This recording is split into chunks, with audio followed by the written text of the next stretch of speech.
Hi, my dear students. Today we are going to discuss about the radical functions. What is a radical function? A function which involves a radical is called a radical function. That's it. A function which contains a radical is called a radical function. For example, if you take f of x is equal to square root of 2x minus 1, it is a radical function because it contains a radical, so that is it is a radical function. Okay? Another one, say g of x is equal to, I will pick another color. Okay, so g of x is equal to cube root of x minus 6. That is another radical function because it contains a radical which is, even it is a cube root, or if it is a fourth root, if it is a fifth root, whatever may be the root, if it contains a radical, that is what is called a radical function. Got it? Yeah, that's all. That is the definition of radical function. Now, can you find f of 5 from here? And how to find f of 5? Just replace x is equal to 5. That's it. Square root of 2 times 5 minus 1. That is square root of 10 minus 1. That is square root of 9. And that is equal to 3. So f of 5 is equal to 3.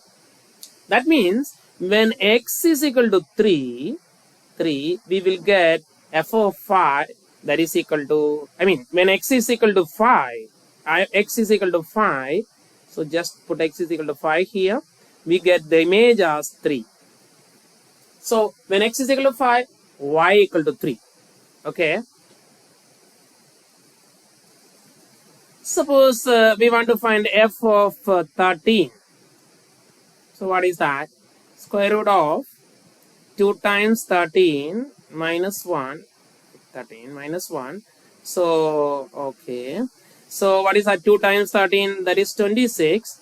So, square root of 26 minus 1. And that is equal to square root of 25. And we know that is equal to 5. Okay. And if I put x is equal to negative 1. Negative 1, what happens? It is equal to square root of 2 times negative 1 minus 1. So it is equal to square root of 2, negative 2 minus 1. It is equal to square root of negative 3. Yeah. And is there any negative number inside the square root?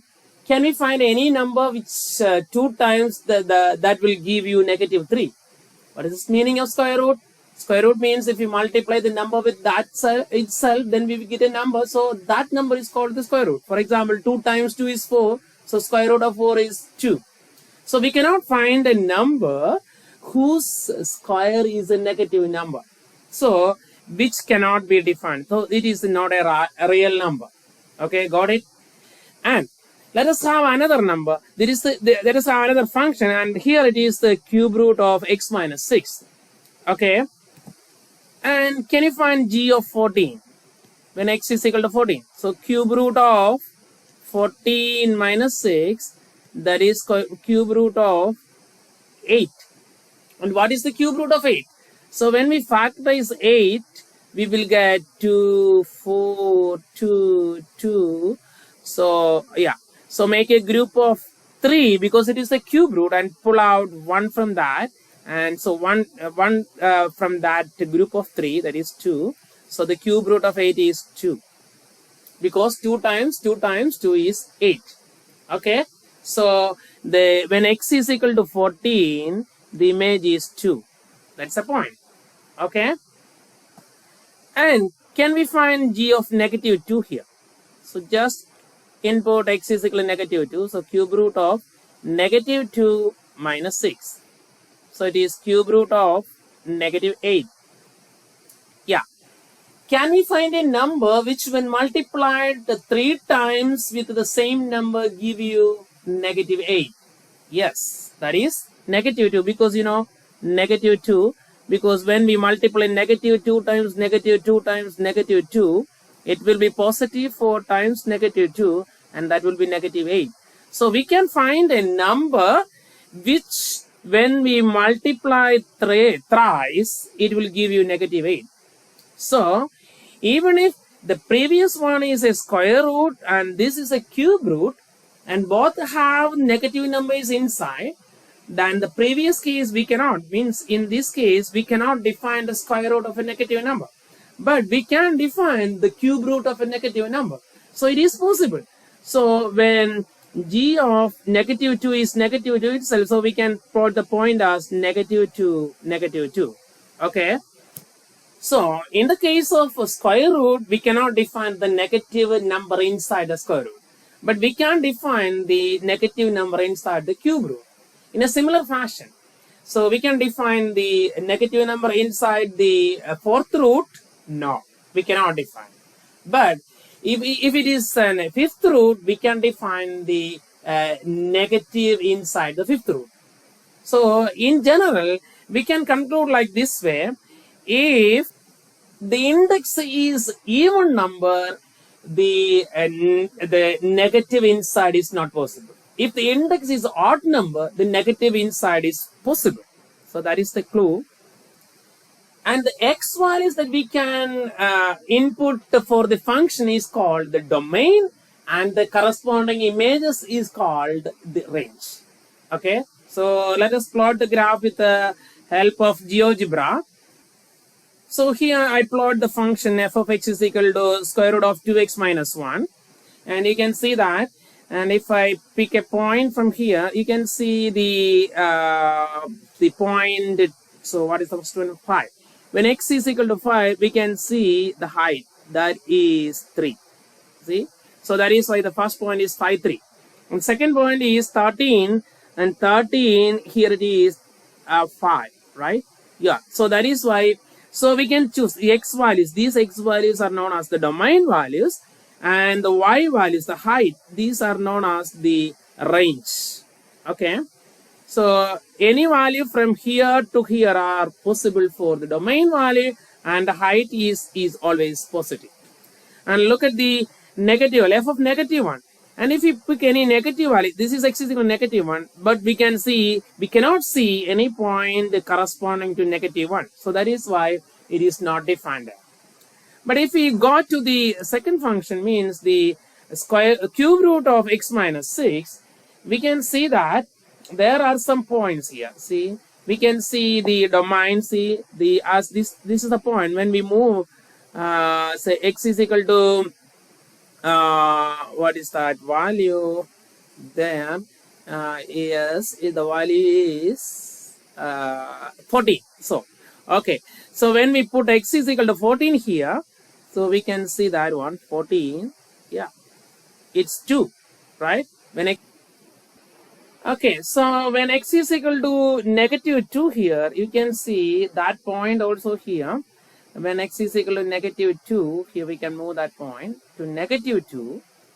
Okay, so negative 2. Here x is negative 2, we can see it's again negative.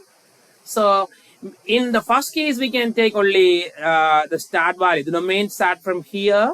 But here we can choose any value in between negative infinity to positive infinity. So the x values are known as the domain. So the domain, we can take any value from negative infinity to positive infinity, and the range is again, the range means the height, so that again there is no limitation for that one. So that will also vary from negative infinity to positive infinity. The domain, and for the first one, it is only start from there. And what is the restriction for that one? We can go to that one. So let us think about that function. First function again, f of x is equal to square root of 2x minus 1. To find the domain, we need to have a positive number inside the radical, right? So the thing is that 2x minus 1 should be greater than or equal to 0, right? That is always positive. So let us eliminate x from there. So plus 1 on both sides.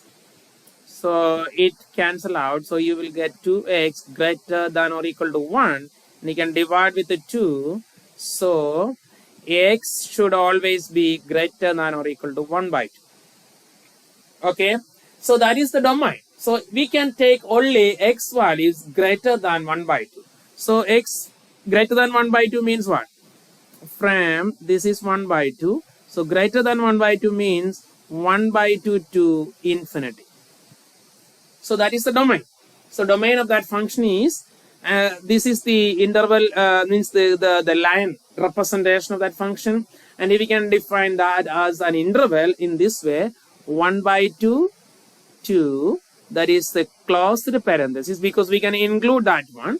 So 1 by 2 to infinity, that is open because we cannot include that one. Got it? So that is the domain of the function.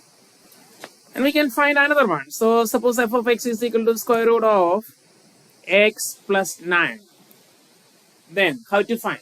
To find that one, we need to take the inside term, that x plus 9. Inside radical should always be positive, so greater than or equal to 0. So we can subtract 9 from both sides. So it will be x greater than or equal to negative 9.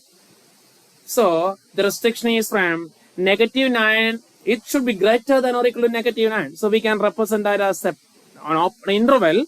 So it can be from negative 9 to infinity. So it is included. So it is square parenthesis, it is open parenthesis. And if you draw that in the number line, you can see that x, if it is negative 9, we can take from here to any value. So that is there. Got it? Now let us discuss that with the GeoGebra. If you draw the graph, you can see here is square root of x plus 9. And see, we can take any value from negative 9 to infinity. That is why we represent the domain as negative 9 to infinity. Got it? And let us have another one. Find the domain of this one. F of x is equal to square root of 5 minus x. Again, we do in the same way. So the term inside the radical should be positive. So 5 minus x should be greater than or equal to 0. Okay. So we can subtract negative 5 from both sides. So greater than or equal to negative 5. So we know when we, you subtract that one. So when we subtract these two, we can see that negative x greater than or equal to 0, negative 5. So it is negative 5. Okay. And we can, we want to find the values of x. So we can divide it with the negative 1. So negative 1. When we divide with the negative 1, you know, the inequality will flip. So that means x, it becomes positive, but less than or equal to negative, less than or equal to 5. Okay. So this is the domain. So we can plot that from here. If it is 5, any value less than 5 can be taken. So how can we represent that? So in the number line, we can start from here. So it is negative infinity and up to here. So it is negative infinity to 5. It is closed and it is open. And that's it. See, let us draw the graph here. So you can see that one here. Square root of 5 minus 6. You can see it start from 5 and it actually end up 5. It starts from negative infinity. It looks like this way. See? Like this way. So when we move to that other side, you can see that is the maximum value. So that is why we took the domain as negative infinity to 5. Got it? Yeah. Now let us have two more functions. See, one is this one and the second one is the px. So in the first case, it is the cube root. If it is a cube root, we know there is no restriction for the term inside the radical. That means radicand. There is no restriction for that one. We can take any value from negative infinity to positive infinity. So in this case, the domain is negative infinity to positive infinity. We don't worry about the calculations. We can choose any value from negative infinity to positive infinity because it is the cube root. If it is again a fifth root, again the same thing. Negative infinity to positive infinity. That is the domain. But in the second case, means it is the p of x is equal to, it's the sixth root. So it's an even number. So even root, then we want to find the term inside the radical. Means the radicand should be positive.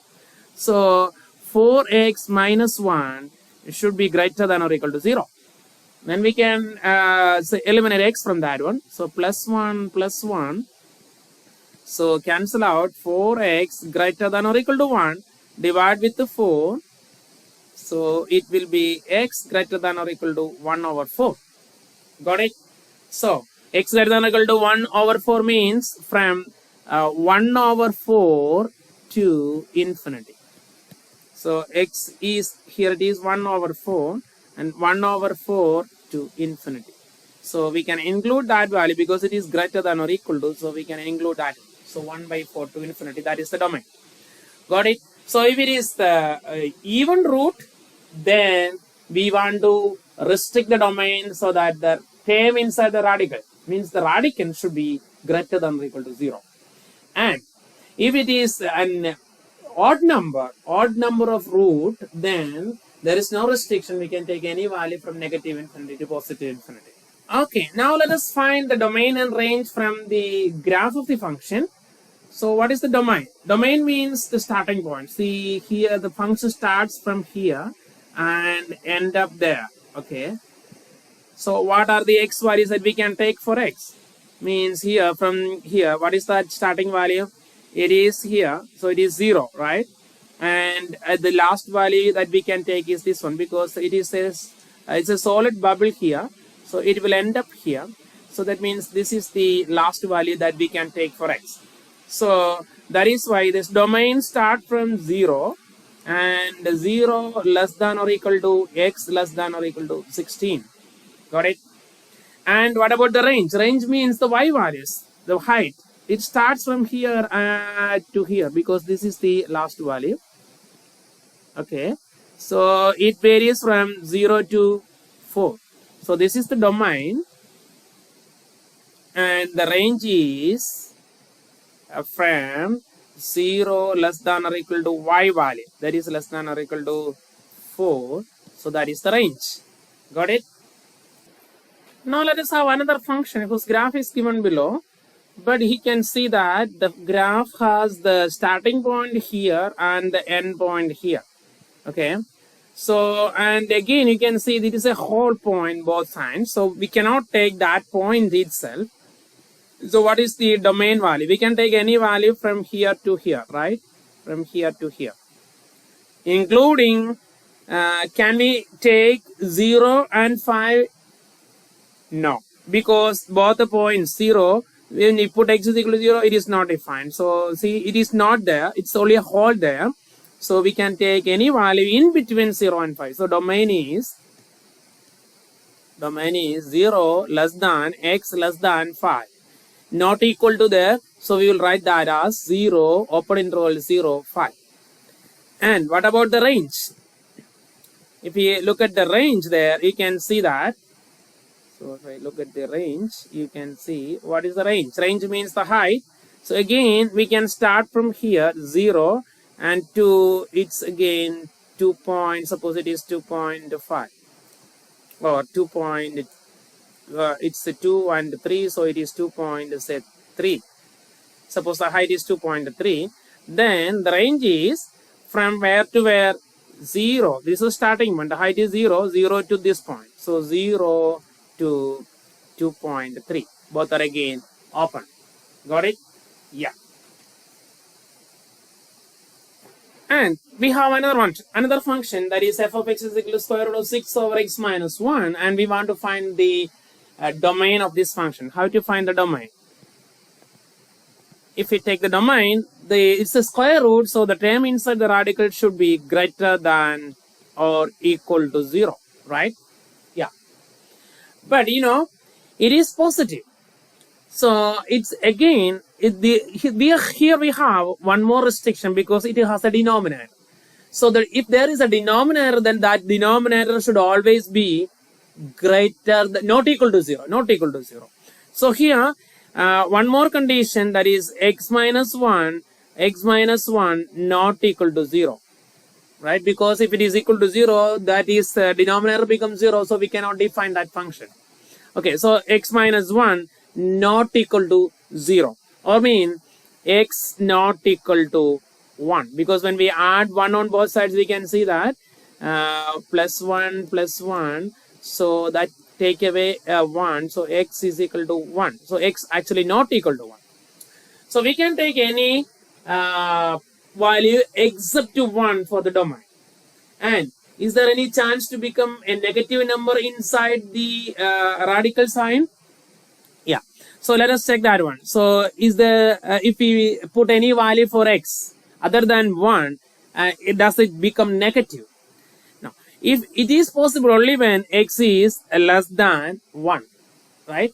If x is equal to 1, it is not defined. If x is less than 1 means 2, then what? No, I mean less than 1 means negative 1. Then it is x minus 1, it will be less than 1. So it is negative 1 minus 1. That will be negative 2. So the term inside the radical will become negative. So it cannot be defined. So in that case, we cannot define that one. So the term should be from 1 to infinity. We can take any value for the domain. Got it? So the restriction is if two things. One, if it is an even number of radical, means square root, fourth root, sixth root, like that, then the term inside the radical should always be positive. Radicand should always be positive. And if there is a denominator, that is not equal to 0. And if it is an odd number of roots, means cube root, fifth root, seventh root, like that, there is no restriction. We can take any value for the domain and negative infinity to positive infinity. Okay? Okay, that's it. That's it from the domain and range and the graphing of these radical functions. I think all of you got the idea. Okay, for the timing, that's it from me. Bye-bye.